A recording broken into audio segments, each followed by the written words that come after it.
അങ്ങനെ ഞങ്ങളുടെ second day ബ്രേക്ക്ഫാസ്റ്റോട് കൂടി സ്റ്റാർട്ട് ചെയ്തു. നല്ല ബ്രേക്ക്ഫാസ്റ്റ് ആയിരുന്നു, ബുഫേ ആയിരുന്നു. അപ്പോൾ ഇഷ്ടമുള്ള ബ്രേക്ക്ഫാസ്റ്റ് സാധനങ്ങളെടുത്ത് കഴിക്കായിരുന്നു. ഞങ്ങളെല്ലാവരും നല്ല ആസ്വദിച്ച് കഴിച്ചു.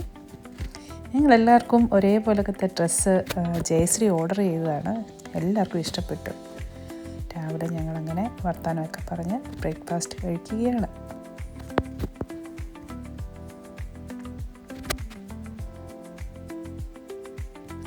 ഞങ്ങൾ അവിടെ നിന്ന് രാവിലെ പിന്നെ ഒരു വോക്കാണ് ഞങ്ങൾ ഉദ്ദേശിച്ചത്. എല്ലാവരും സെയിം കോസ്റ്റ്യൂം അഗെയിൻ. ബർത്ത്ഡേ സ്ക്വാഡും ബർത്ത്ഡേ ക്യൂനുമായിട്ട് ഞങ്ങൾ ഡ്രസ്സപ്പ് ചെയ്ത് റോഡിൽ കൂടെ നടന്നു പോവുകയാണ്. അപ്പോൾ ഇതുപോലെ കുറേ ആൾക്കാർ സൈക്കിളിൽ പോകുന്നുണ്ട്. റോഡ് ക്രോസ് ചെയ്ത് ഞങ്ങൾ അപ്പുറത്തെ സൈഡിലേക്ക് പോകണം. ഇത് കുറച്ചുകൂടെ സീ സൈഡിലേക്കാണ് നമ്മൾ പോയത്. റോഡൊക്കെ അടിപൊളിയാണ്. ട്രാഫിക്കും അവിടുത്തെ സർവീസുകളൊക്കെ ഒത്തിരി നല്ലതായിരുന്നു. ചെടികളൊക്കെ റോഡ് സൈഡ് മുഴുവനും ഉണ്ടായിരുന്നു. നല്ല പൂവിട്ട് നിൽക്കുകയായിരുന്നു. ഒരു വെറൈറ്റി ആയിട്ടുള്ളൊരു ഫ്ലവർ ഞാനവിടെ കണ്ടു. ഈ പർപ്പിൾ കളറിലെ ഒരു ഫ്ലവർ ഞാൻ ആദ്യമായിട്ട് കാണുമായിരുന്നു. നല്ല രസമായിരുന്നു അത് കാണാനായിട്ട്. നല്ല വിടർന്ന ഇലകൾ, അതിൻ്റെ അറ്റത്ത് മാത്രം ആ പർപ്പിൾ കളർ കാണാനൊരു പ്രത്യേക ഭംഗിയായിരുന്നു അത്.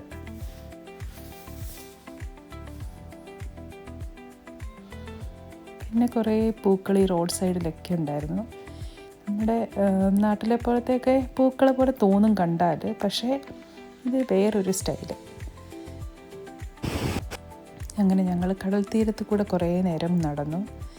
നടക്കാനുള്ള ഒരു പാത അതിൻ്റെ ചുറ്റും ഉണ്ടായിരുന്നു. അപ്പം അതായിരുന്നു ഞങ്ങളുടെ അന്നത്തെ പ്രധാന ലക്ഷ്യം. നല്ലൊരു വോക്ക് എൻജോയ് ചെയ്ത് നടക്കുക, ഡാൻസ് കളിക്കുക, പാട്ട് പാടുക, ഞങ്ങളുടെ ഇഷ്ടത്തിന് ഓരോ കാര്യങ്ങളും ചെയ്യുക. അതായിരുന്നു അന്നത്തെ ഞങ്ങളുടെ ടാർഗറ്റ്. കാലാവസ്ഥ ഒത്തിരി നല്ലതായിരുന്നു. ഒത്തിരി ചൂടുമല്ല, ഒത്തിരി തണുപ്പുമല്ലാത്ത ഒരു നല്ല വെതറായിരുന്നു അന്ന്. കുട്ടികളെ പോലെ പിന്നെ ഊഞ്ഞാല കയറി, മരം കയറ്റം ഒക്കെ ഉണ്ടായിരുന്നു. നല്ല രസമായിരുന്നു. അത് കഴിഞ്ഞ് പിന്നെയും ഞങ്ങൾ സ്റ്റെപ്പുകളൊക്കെ കയറി പിന്നെയും മുകളിലേക്ക് പോവാണ്. മടുത്തു, കാര്യം പറഞ്ഞാൽ എല്ലാവരും മടുത്തു. എന്നാലും എല്ലാവരും കൂടെ ഉള്ളത് കൊണ്ടൊരു രസം. അതിൻ്റെ ഇടയ്ക്ക് ആരോ ഒരാൾ ക്യാൻഡീസൊക്കെ കൊണ്ടുവന്നു. ഞങ്ങളെല്ലാവരും ഷെയർ ചെയ്ത് അതൊക്കെ കഴിച്ചു.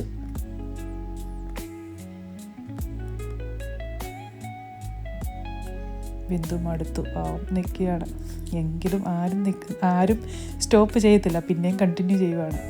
ഓരോ പോയിൻറ്റ്സിൽ വരുമ്പോഴും നമുക്ക് ഫോട്ടോ എടുക്കാൻ പറ്റുന്ന രീതിയിലുള്ള ഒരു വ്യൂ പോയിൻ്റ് ഉണ്ട്. എവിടെ നോക്കിയാലും നല്ല രസമാണ് കാണാനായിട്ട്. കുറേ സ്റ്റെപ്പുകൾ കയറി ഇത് മേളിലോട്ട് ചെല്ലുമ്പം മെയിൻ റോഡിലേക്കാണ് നമ്മൾ ചെല്ലുന്നത്. അപ്പോഴത്തെ ഈ സ്ഥലം കണ്ടു. നല്ലൊരു രസമായിരുന്നു അവിടെ നിന്ന് ഫോട്ടോ എടുക്കാനായിട്ട്. ഞങ്ങളവിടെ നിന്ന് എല്ലാവരും നിന്ന് ഫോട്ടോ എടുത്തു. അത് ശരിക്കും ചെറിയൊരു നാരോ റോഡാണ്. അപ്പം അതിൻ്റെ സൈഡിൽ കൂടെ വേറെ ആൾക്കാർ വരുന്നുണ്ട്. അപ്പോൾ അവരില്ലാത്ത സമയത്ത് നോക്കിയാണ് ഞങ്ങൾ ഫോട്ടോ എടുക്കുന്നത്. അപ്പോൾ ആൾക്കാർ വരുമ്പം ഒന്നും അറിയാത്ത മട്ടിൽ നിൽക്കുകയാണ്. ഇത് കഴിഞ്ഞതിന് ശേഷം ഞങ്ങൾ റെസ്റ്റോറൻറ്റിൽ പോയി. ഞങ്ങൾ ഇന്നലെ പ്ലാൻ ചെയ്ത പോലെ അവിടുത്തെ ഷീഷ കുടിക്കാൻ വേണ്ടിയാണ് ഞങ്ങൾ പോയത്. മെയിൻ ഉദ്ദേശം അത് തന്നെയായിരുന്നു. അതുപോലെ ഹുക്ക അതിൻ്റെ തലേദിവസം ഞങ്ങൾ കണ്ടിരുന്നു. അപ്പോൾ അതും എന്താണെന്നോ ഒന്ന് വലിക്കണമെന്നും ഭയങ്കര ഒരു ആഗ്രഹം. അങ്ങനെ ഞങ്ങൾ അവിടെ കയറിയിരുന്നു. ആദ്യം ഞങ്ങളൊരു ഡ്രിങ്ക് ഓർഡർ ചെയ്തു, ചെറിയ സ്നാക്കും ഒക്കെ ആയിട്ട്. ഞങ്ങൾ സെക്സ് ഓൺ ദ ബീച്ചാണ് ഓർഡർ ചെയ്തത്. കറക്റ്റ് എമൗണ്ട് എത്ര വാങ്ങിക്കണം എന്ന് ഞങ്ങൾക്ക് കൺഫ്യൂഷനായിരുന്നു. അപ്പോൾ 1 ലിറ്റർ നമ്മൾ വാങ്ങിച്ചു. അങ്ങനെ ജയശ്രീ അത് എല്ലാവർക്കുമായിട്ട് ഷെയർ ചെയ്യുവാണ്. നല്ല ഡ്രിങ്കായിരുന്നു. പക്ഷെ ഞങ്ങൾക്ക് 1 ലിറ്റർ ഒന്നും ഏശിയില്ല, അതാണ് സത്യം. അങ്ങനെ ഹുക്ക കൊണ്ടുവന്ന് എല്ലാവരും എക്സ്പീരിയൻസ് ചെയ്തു. അയ്യോ, ഒരു വല്ലാത്ത ഫീലായിരുന്നു. എന്തോ തൊണ്ടയ്ക്കിങ്ങനെ കയറിയിരിക്കുന്ന പോലത്തെ ഒരു കൈൻഡ് ഓഫ് ഡ്രൈനെസ്സോ എന്താണെന്നറിയത്തില്ല, അങ്ങനത്തെ ഒരു ഫീല് തോന്നി. പക്ഷേ ജീവിതത്തിലെ ഒരു എക്സ്പീരിയൻസ്. എല്ലാവരും ട്രൈ ചെയ്തു. അതിൻ്റെ ഓരോ മൊമെൻറ്റ്സാണിത്. ബിന്ദുവിന് ശരിക്കും വലിക്കാൻ പേടിയായിരുന്നു. പുള്ളി ചുമ്മാ ചെറുതായി മുട്ടിച്ചതേ ഉള്ളൂ. എങ്കിലും എന്താണെന്നൊന്ന് ഫീൽ ചെയ്തു. ഇതിനകത്തിരിക്കാൻ ഭയങ്കര രസമായിരുന്നു. അപ്പോൾ വെയിലത്തെ ഒരു ഷെയ്ഡുണ്ട്, പക്ഷെ രാത്രി കാണുമ്പോഴാണ് അതിൻ്റെ ഭംഗി. മൊത്തം അതിനകത്ത് ലൈറ്റാണ്. അത് കഴിഞ്ഞതിന് ശേഷം ഞങ്ങൾ ചുമ്മാ അതുവഴി നടന്നു. കുറേ 2 വശത്തും ഇഷ്ടംപോലെ കടകളാണ്. പല പല സാധനങ്ങളുമായിട്ട്. മോസ്റ്റ്ലി ഏഷ്യൻസാണ് ഈ കടകൾ നടത്തുന്നത്. പിന്നെ കുട്ടികൾക്ക് കളിക്കാൻ വേണ്ടി ഓരോ സംഭവങ്ങളുണ്ടായിരുന്നു സൈഡിൽ. ഞങ്ങളന്ന് കുറേ അതുവഴി നടന്നു, കുറേ കടകളിലൊക്കെ കയറി. ഇവിടുത്തെ പ്രൈസൊക്കെ വലിയ കുഴപ്പമില്ല, റീസണബിളായിട്ടുള്ള പ്രൈസൊക്കെ ആയിരുന്നു. പക്ഷേ മോസ്റ്റ്ലി എല്ലാ സാധനങ്ങളും തന്നെ നമുക്ക് ഇവിടെ കിട്ടുന്ന തരത്തിലുള്ള അതായിരുന്നു. അവിടെ കണ്ട വേറൊരു കടയാണിത്, മോസ്റ്റ് വാണ്ടഡ് എന്നൊക്കെ പറഞ്ഞുകൊണ്ടുള്ളൊരു കട. ഇത് ഒരു ഏഷ്യനാണെന്ന് തോന്നുന്നു നടത്തുന്നത്. കുറേ ബാഗും ഷൂസും അങ്ങനത്തെയൊക്കെ സാധനങ്ങളുണ്ടായിരുന്നു അവിടെ. അത് കഴിഞ്ഞ് ഞങ്ങൾ ഒരു വഴിയെടുത്തിട്ട് വിൽക്കുന്ന ഈ സാധനത്തെ കണ്ടു. ഞങ്ങൾ രണ്ടുപേരും ഞാനും രജിയും ഓരോന്ന് വാങ്ങിച്ചു. അത് കഴിഞ്ഞ് ബിന്ദു രജി അവിടെ കടയിലെ ഉടമസ്ഥരുമായിട്ട് സംസാരിക്കാൻ, അയാൾ നോർത്ത് ഇന്ത്യൻ ആരോ ആയിരുന്നു. അപ്പം അയാൾ കുറേ വർത്തമാനമൊക്കെ പറഞ്ഞ് നമ്മൾ എവിടുന്നാണ് വരുന്നത് എന്നൊക്കെ ചോദിച്ചു. അപ്പോൾ അവർ അതിനനുസരിച്ച് വർത്തമാനമൊക്കെ പറഞ്ഞ് കുറേ നേരം അവിടെ നിന്നു. ഞങ്ങളങ്ങനെ നടന്നു വന്നപ്പം ഒരാൾ ഭയങ്കര ഹൈറ്റിൽ നിന്ന് അവർ വെള്ളത്തിലേക്ക് ചാടുന്നൊരു സീൻ കണ്ടു. ദൂരെ നിന്ന് നോക്കുമ്പോൾ അത് അടുത്താന്ന് തോന്നും, പക്ഷെ അത് ഒത്തിരി ഹൈറ്റിൽ നിന്നാണ് മനുഷ്യൻ ചാടിയത്. കണ്ടിട്ട് പേടിയാവുമായിരുന്നു, പക്ഷെ നല്ല രസം. കഴിഞ്ഞിട്ട് പിന്നെ ഞങ്ങൾ അവിടെ പോയി പിന്നെ ഊഞ്ഞാലൊക്കെ ആടി.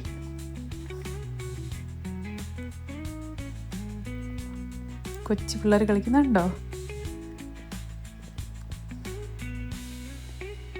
പിന്നെ അതിൻ്റെ അവിടെ ഒരു സൈഡിൽ തന്നെ ഫോട്ടോ ഒക്കെ എടുക്കാൻ പറ്റുന്ന രീതിയിൽ അവർ സെറ്റ് ചെയ്തിട്ടുണ്ട്. നമ്മളവിടെ പോയി കളിക്കുകയും കുറേ നേരം ഓരോന്ന് കാട്ടിക്കൂട്ടുകയൊക്കെ ചെയ്തു. ജയശ്രീയാണ് എൻ്റെ ഫോട്ടോ എടുക്കുന്നത്.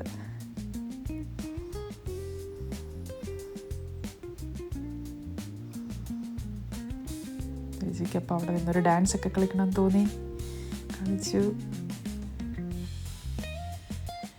അത് കഴിഞ്ഞിട്ട് പിന്നെയും ഞങ്ങൾ നടപ്പ് തുടങ്ങി. റോഡിലൊക്കെ എന്ത് ക്ലീനാന്ന് നോക്കിക്കുക, ഒരു പേപ്പറിൻ്റെ കഷ്ണം പോലും കാണാനില്ല, അത്ര നല്ല ക്ലീനായിട്ടിട്ടിരിക്കുന്നു. അങ്ങനെ ഞങ്ങൾ ബർത്ത്ഡേക്കുള്ള സെറ്റപ്പൊക്കെ, ബർത്ത്ഡേ ഡ്രസ്സിനേക്കുള്ള കേക്ക് കട്ടിങ്ങിനൊക്കെയുള്ള സെറ്റപ്പ് സ്റ്റാർട്ട് ചെയ്ത് ജയശ്രീ റെഡിയായി. ഞങ്ങളെല്ലാവരും ഒരേപോലത്തെ ഡ്രസ്സായിരുന്നു ഇട്ടുന്നത്. ഞങ്ങൾക്ക് ജയശ്രീ സ്പോൺസർ ചെയ്തതായിരുന്നു. ഭയങ്കര രസമായിരുന്നു അതിടാനായിട്ട്. ഞങ്ങളെല്ലാം നല്ല ബ്യൂട്ടിഫുള്ളായിട്ട് ഒരുങ്ങി കണ്ടോ. അത് കഴിഞ്ഞതിന് ശേഷം ഞങ്ങൾ കുറേ ഫോട്ടോസൊക്കെ എടുത്തു. ഇതായിരുന്നു ജയശ്രീയുടെ കേക്ക്. അത് ആ ഹോട്ടലിൽ തന്നെ നമ്മൾ കൊടുത്തവർ ചെയ്തു തന്നതാണ്. ഞങ്ങളെല്ലാവരും ഒരേ ഡ്രസ്സ് ഇട്ട് നടന്നപ്പം അവിടെയുള്ള പലരും വന്ന് ഞങ്ങളുടെ കൂടെ ഫോട്ടോ ഒക്കെ എടുക്കും.